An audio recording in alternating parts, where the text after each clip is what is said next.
Gawat, gawat, gawat guys. Tragedi Rinjani berbuntut panjang. Apa yang terjadi? Nah, kalian mesti ingat beberapa waktu lalu sempat ramai berita tragis soal pendaki asal Brasil Juliana Marins yang meninggal karena jatuh di sekitar jurang saat mendaki Gunung Rinjani.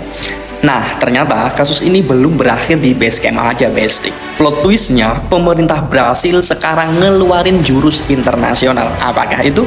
Mereka berencana bawa kasus ini ke Komisi HAM Internasional. Loh, lah kok sampai segitunya? Nah, jadi gini loh, menurut Kantor Pembela Umum Federal Brasil atau DPU, kalau nanti ditemukan dugaan kelalaian dari pihak Indonesia dalam penanganan penyelamatan, ya siap-siap aja dibawa ke meja internasional, gengs. Jadi singkatnya gitu. Nah, tapi kan pemerintah Indonesia nggak tinggal diam. Nah, PLH Sekda NTB Pak Lalu Muhammad Fausal bilang kalau penyelamatan sudah dilakukan maksimal. Tim rescue udah turun ke jurang Cemara Nunggal yang kedalamannya 600 meter, guys. Nah, kata Pak Fausal, semua proses dari evakuasi sampai otopsi udah sesuai standar Indonesia.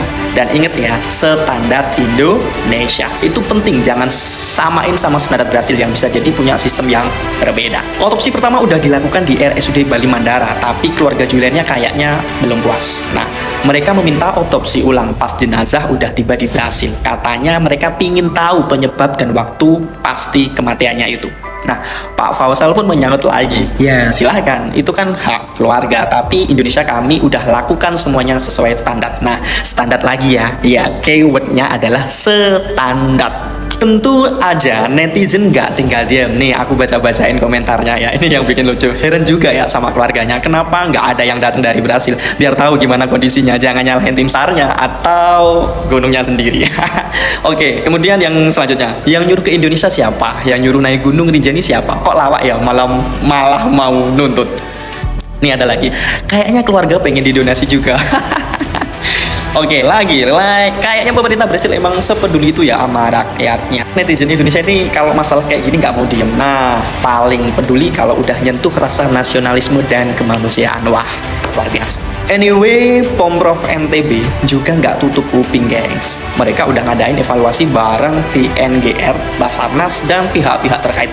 Katanya sih mau revisi SOP pendakian, kemudian ada batasi kuota, perbaiki jalur, pasang rambu, dan paling penting latihan rescue buat porter dan guide. Yes, aslinya guide bukan cuma jago masak mie instan, tapi juga siap jadi pahlawan dadakan. Nggak bercanda. Balik lagi ke topiknya.